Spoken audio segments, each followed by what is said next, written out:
প্রায় ১৭ বছর পর কারামুক্ত হলেন বিএনপির ভাইস চেয়ারম্যান আব্দুস সালাম পিন্টু। দুপুরে কাশিমপুর কারাগার থেকে মুক্ত হয়ে দলের প্রতিষ্ঠাতার মাজারে শ্রদ্ধা নিবেদন করেন তিনি। বলেন, মিথ্যা অভিযোগে আওয়ামী লীগ সরকার তাকে ১৭ বছর কারাগারে আটকে রেখেছিল।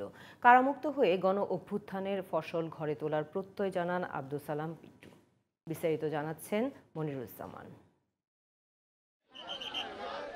২১ আগস্ট গ্রেনেড হামলা মামলায় প্রায় ১৭ বছর কারাভোগের পর উচ্চ আদালতের রায়ে খালাস পান বিএনপির ভাইস চেয়ারম্যান আব্দুস সালাম পিন্টু।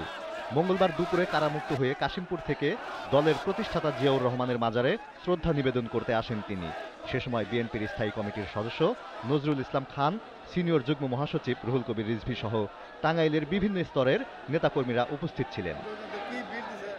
শ্রদ্ধা নিবেদন শেষে আব্দুস সালাম পিন্টু গণমাধ্যমকে জানান, গ্রেপ্তারের পর তার উপর অমানসিক নির্যাতন করা হয়েছে। বলেন যে অভ্যুত্থানের মাধ্যমে নতুন বাংলাদেশের যাত্রা শুরু হয়েছে, তার ফসল ঘরে তুলতে কাজ করবেন তিনি।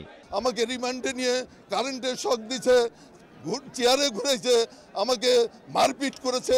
অন্যায়ের বিরুদ্ধে, জুলুমের বিরুদ্ধে, সন্ত্রাসের বিরুদ্ধে, চাঁদাবাজের বিরুদ্ধে আমাদের সংগ্রাম অব্যাহত রাখব। গুম, খুন ও গণহত্যায় জড়িত আওয়ামী লীগ নেতাকর্মীদের ফিরে আসার অধিকার নেই বলে মন্তব্য করেন বিএনপি নেতারা। বলেন, ক্ষমতায় থেকে যারা নানা অপরাধ করেছে তারাই এখন পালিয়ে বেড়াচ্ছে। বাংলাদেশের প্রত্যেকটি রাস্তা, গলিপথ, মেঠোপথকে রক্তাক্ত করেছে শুধুমাত্র নিজেকে ক্ষমতায় থাকার জন্য।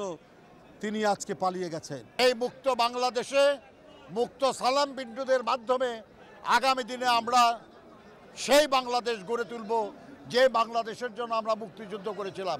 দলের নাম ভাঙিয়ে কেউ যেন অপরাধ করতে না পারে সে বিষয়ে সতর্ক থাকার আহ্বান জানান বিএনপি নেতারা। Moniruzzaman, GTV news, Dhaka.